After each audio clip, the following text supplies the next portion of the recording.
Ada sebuah kisah unik dalam kehidupan rumah tangga Abu Talha dengan Ummu Sulaim yang diangkat dalam banyak riwayat yang sahih. Dan saya yakin teman-teman mungkin sudah tahu kisah ini ya, karena pernah saya sampaikan, mungkin teman-teman juga pernah dengar dari para asatidz dan duat kita. Tapi saya sebutkan karena memang di buku kita disebutkan dan perlu disampaikan karena ini berhubungan memang dengan kisah orang yang sedang kita bahas. Abu Talha dikaruniai anak dari Ummu Sulaim. Kalau Anas tadi dari suami pertama, ini dari Abu Talha dapat anak. Anak ini laki-laki, tampan, badannya sehat. Satu hari, setelah beberapa hari dia lahir, anak ini sakit keras. Lalu kemudian Abu Talha bingung, karena dia merasa ini anak pertamanya, dia bangga dengan ini. Maka pada saat itu saudaraku seiman, dia terus menjaga anak ini, dia cuma keluar sholat, dia kembali lagi. Pas menjelang maghrib, kata Abu Talha, wahai Ummu Sulaim, saya akan pergi gitu kan, ke masjid, duduk bersama Nabi SAW sampai menjelang Isya, lalu saya balik. Tolong jaga baik-baik anak ini. Dia bilang baiklah. Baru keluar rumah Abu Talha, anaknya mati. Anaknya meninggal dunia. Lalu Ummu Sulaim berkata kepada Anas, anaknya, dan orang-orang ada di rumahnya, ada beberapa orang pembantunya di rumah, dia mengatakan, saya memohon dan meminta kepada kalian jangan ada yang sampaikan ke Abu Talha tentang keadaan anaknya sampai saya sendiri ceritakan. Kata mereka baiklah. Lalu kata Anas radhiyallahu anhu, saya menyaksikan ibu saya dandan yang belum pernah dandan sebelumnya secantik itu. Dengan sangat cantik, sangat wangi, rumah dibersihkan, lalu dia masak masakan yang sangat enak.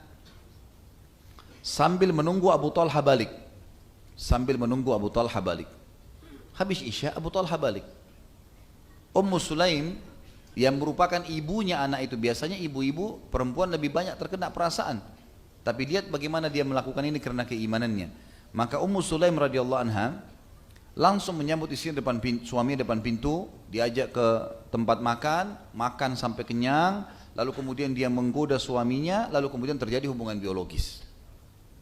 Setelah selesai, Abu Talha sudah kenyang, kemudian juga syahwatnya sudah terpenuhi, jiwanya sudah merasa tenang, baru kemudian Ummu Sulaim bertanya, wahai Abu Talha, bagaimana menurut kamu kalau seandainya ada tetangga minjamin kita sesuatu, lalu dia minta kembali. Ada orang pinjamin sesuatu lalu dia minta, dia pemiliknya. Kita tahan atau kita kembalikan? Kata Abu Talha, demi Allah harus dikembalikan. Haknya orang, gitu. Lalu kata Ummu Sulaim, kalau begitu berharaplah pahala dari Allah karena anakmu sudah diambil oleh pemiliknya, oleh Allah. Abu Talha tiba-tiba marah, lalu mengatakan, hai Ummu Sulaim, bagaimana bisa kau membiarkan saya makan sampai kenyang, kau membiarkan saya menikmati tubuhmu, lalu kemudian kau tidak menyampaikan tentang kematian anakku? Aku akan laporkan kepada Nabi SAW. Maka Ummu Sulaim tidak marah, tidak apa, pakai pakaiannya ikut dengan suaminya ke masjid, melapor kepada Nabi SAW. Lalu Nabi SAW tersenyum, lalu kemudian beliau mengatakan, apakah kalian sempat berhubungan malam ini, tadi ini? Kata Abu Talha, iya ya Rasulullah. Kata Nabi SAW, semoga Allah berkahi. Dan dari doa Nabi SAW ini, akhirnya Allah Subhanahu Wa Taala membuat Ummu Sulaim hamil dan akhirnya melahirkan anak. Dalam sebuah riwayat disebutkan adalah anak laki-laki dan diberi nama Abdullah. Abu Talha bertemu dengan Nabi SAW sambil membawa bayi yang baru dilahirkan Ummu Sulaim setahun kemudian ya, 9 bulan kemudian.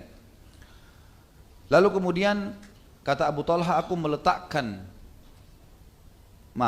Anas bin Malik meriwayatkan. Anas bin Malik mengatakan, aku membawa adikku yang baru lahir dari ayahku Abu Talha, dari suami ibuku Abu Talha, dan aku membawa dan meletakkan adikku di pangkuan Nabi SAW. Lalu Nabi SAW meminta 1 biji kurma ajwa Madinah, kemudian beliau mengunyahnya atau namanya biasanya tahnik dalam mulutnya sampai lembut, lalu beliau memasukkan ke dalam mulut bayi tersebut dan bayi tersebut lalu kemudian mengisapnya.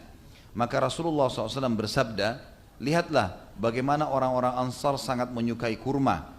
Lalu beliau mengusap kepala bayi tersebut dan memberikan nama Abdullah.